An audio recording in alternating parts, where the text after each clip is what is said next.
Hey, good morning, everyone. Have I got a word for you today? Hey, I'm kind of reading out of Proverbs chapter 18, just kind of working through the book of Proverbs, thinking and pondering on Solomon's knowledge that he has given us. But as I was reading down through there, it's talking about, speaking and listening and things such as that. But as I read verse 6, it just struck me today. I think you'll enjoy it. It may apply to you. A fool's lips bring him strife, and his mouth invites a beating.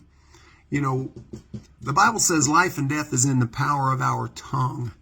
And Solomon's reminding me today, and he's reminding you because you're listening to me, that a fool's lips brings strife. Be guarded what we're saying. Be guarded. Don't gossip.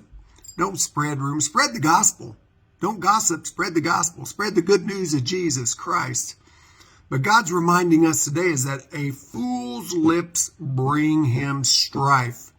If we're constantly running our pie hole, if we're talking more than we're listening, there's going to be a day when we are spreading more strife, hate, and discontent than we are the love of God. And then the second part of that verse, it says, and his mouth, that pie hole, that thing that we allow to run too much. People nervous talk. They just want to fill the void. Silence, awkward silence isn't a bad thing. But it says, and his mouth invites a beating. So as I read that, it just made me smile.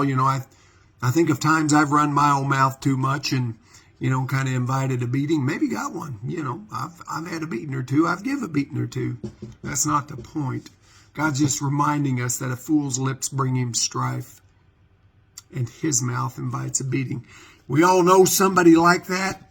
And if we're real with ourselves, we all know that some days that we are like that. So today I want to challenge you to guard your tongue. I want to challenge you. God's challenging us not to gossip, but to share the gospel, the good news of Jesus Christ. If it's worth, as your mama said, if you haven't got something good to say, don't say nothing at all. So grab a hold of that. Know that you are loved by Jesus Christ, and he's waiting for you to give him a holler. Have a blessed day.